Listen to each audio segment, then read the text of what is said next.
नमस्कार, capital TV Uttar Pradesh में आपका स्वागत है और मैं आपके साथ प्रिया बिस्ट। सांसद पप्पू यादव आजकल लॉरेंस बिश्नोई से मिल रही धमकियों को लेकर चर्चा में बने हैं। वहीं पप्पू यादव यूपी पहुंचे तो ये चर्चाओं ने और ज्यादा जोर पकड़ लिया। एक तरफ उपचुनाव की वोटिंग के दौरान हुए बवाल से यूपी का तापमान पहले से हाई है और पप्पू यादव की यूपी में एंट्री ने उस तापमान को और ज्यादा हाई कर दिया।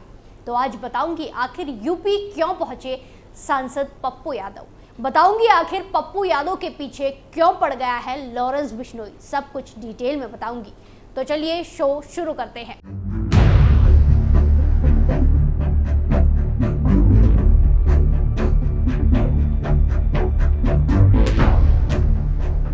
गाजीपुर पहुंचे सांसद पप्पू यादव, फिर मिली लॉरेंस गैंग से धमकी।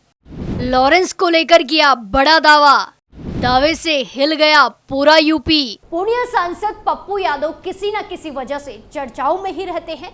इन दिनों वो लॉरेंस बिश्नोई के साथ साथ महाराष्ट्र और झारखंड में चुनाव प्रचार को लेकर खूब सुर्खियां बटोर रहे हैं। इसी बीच वो गाजीपुर के एमपी एमएलए कोर्ट पहुंचे और गाजीपुर पहुंचते ही उन्हें लॉरेंस बिश्नोई गैंग से फिर से धमकी मिलने लगी। लेकिन यहाँ पर सवाल यह है कि पप्पू यादव गाजीपुर की एमपी एमएलए कोर्ट क्यों पहुंचे, तो इस सवाल का जवाब भी पहले आपको दे देते हैं। दरअसल 1993 जब यूपी में विधानसभा चुनाव चल रहे थे और यूपी में धारा 144 लागू थी, तब पप्पू यादव करीब 127 लोगों के साथ गाड़ियों के काफिले से गाजीपुर की सीमा में पहुंचे थे। इसकी जानकारी गाजीपुर पुलिस को हुई। तब तत्कालीन थाना अध्यक्ष बीएन सिंह ने इन लोगों के काफिले को रुकवाया और पप्पू यादव, उमेश यादव के साथ साथ करीब सैकड़ों लोगों के खिलाफ चुनाव आचार संहिता के उल्लंघन के मामले में मुकदमा दर्ज कराया। आपको बता दें कि उस वक्त पप्पू यादव चुनाव सभा में गड़बड़ी उत्पन्न करने के लिए बक्सर घाट होते हुए गाजीपुर की सीमा में एंट्री ले रहे थे।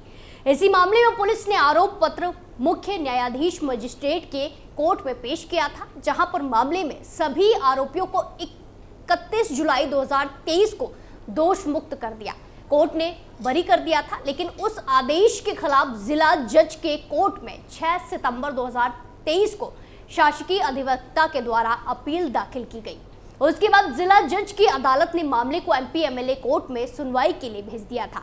एमपी एमएलए कोर्ट में इस मामले में लगातार कार्रवाई चल रही थी। बार बार बुलाने पर भी आरोपियों की तरफ से कोई भी कोर्ट में उपस्थित नहीं हो रहा था। इसके बाद कोर्ट ने कड़ा रुख अख्तियार करते हुए पप्पू यादव के साथ साथ 11 लोगों के खिलाफ गैर जमानती वारंट 22 अक्टूबर को जारी कर दिया। उन्हें 6 नवंबर को कोर्ट में पेश होने के लिए तारीख दी गई, लेकिन पप्पू यादव ने कोर्ट के आदेशों की अवहेलना करते हुए उपस्थिति दर्ज नहीं कराई।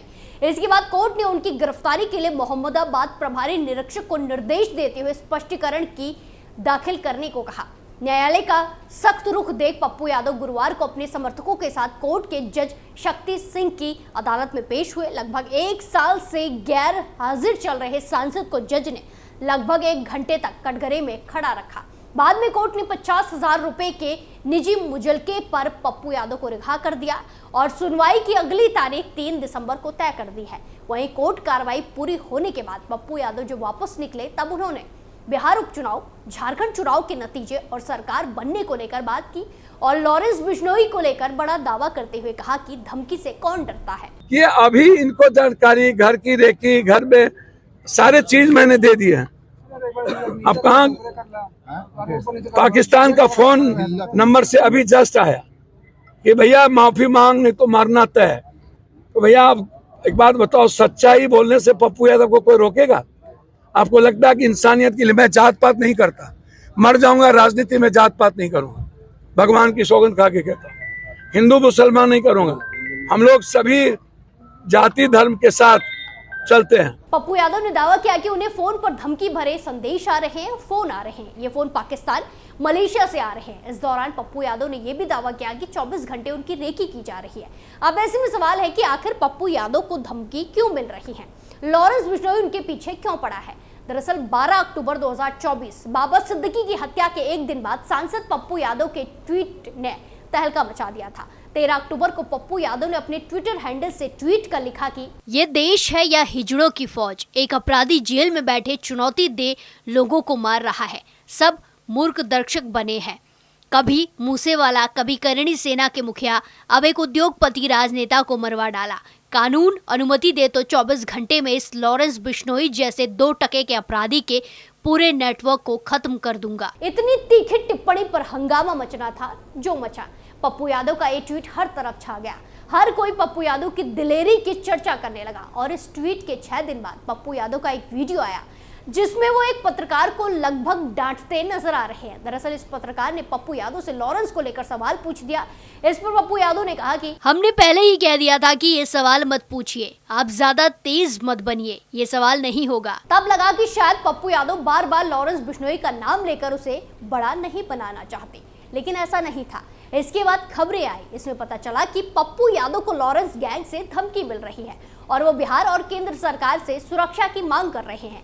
कई ऑडियो और वीडियो भी सामने आए जो धमकी भरे निकले थे। सोशल मीडिया के जरिए भी पप्पू यादव को धमकियां दी गई। इसी में एक धमकी भरा ऑडियो वायरल हुआ। तो ये धमकी की कहानी ऐसे शुरू हुई जो आज तक लगातार एक के बाद एक धमकी भरे कॉल और मैसेज से बढ़ती जा रही है। पप्पू यादव ने इसको लेकर केंद्र गृह मंत्री अमित शाह को पत्र लिखकर अपने लिए वाई श्रेणी की सुरक्षा बढ़ाकर जेड श्रेणी की करने की मांग की है। पूर्णिया के सांसद ने इसकी शिकायत वरिष्ठ पुलिस अधिकारी से भी की है।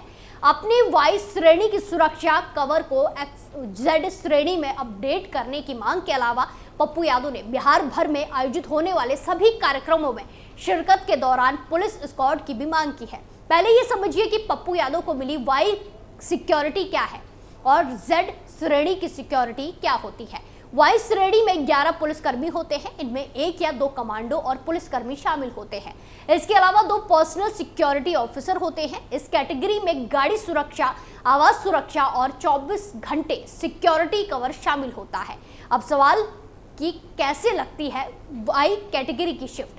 इन सभी की ड्यूटी 2 शिफ्ट में लगाई जाती है। एक शिफ्ट करीब 6 से 8 घंटे की होती है।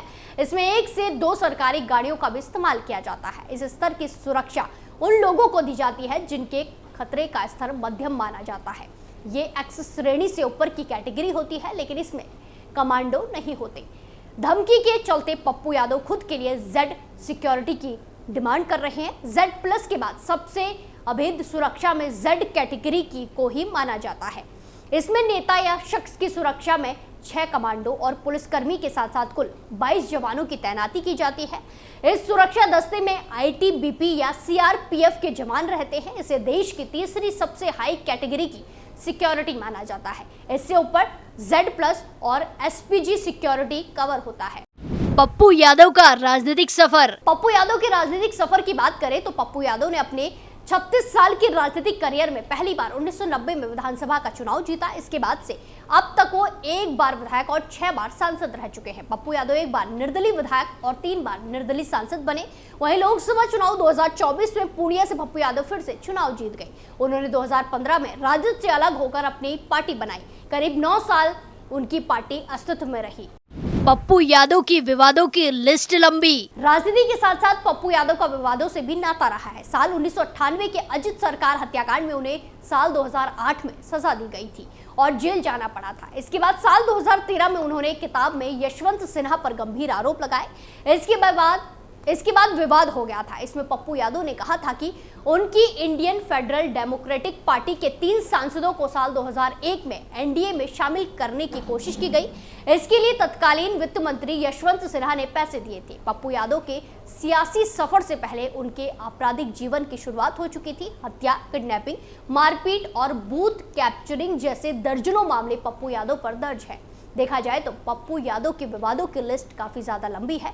वहीं लॉरेंस बिश्नोई से धमकी मिलने के बाद अब इस लिस्ट में एक और विवाद जुड़ गया है। इस पूरे मामले में आपकी क्या राय है, कमेंट कर जरूर बताएं। स्पेशल स्टोरी में फिलहाल के लिए इतना ही। फिर पेश होंगे नए मुद्दे के साथ। बाकी तमाम खबरों के लिए देखते रहिए कैपिटल टीवी उत्तर प्रदेश। नमस्कार।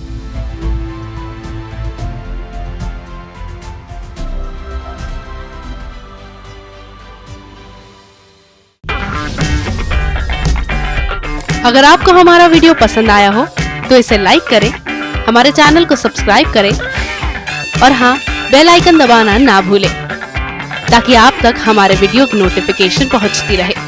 आप अपना सुझाव हमें कमेंट बॉक्स में दे सकते हैं। हमारे साथ जुड़ने के लिए शुक्रिया।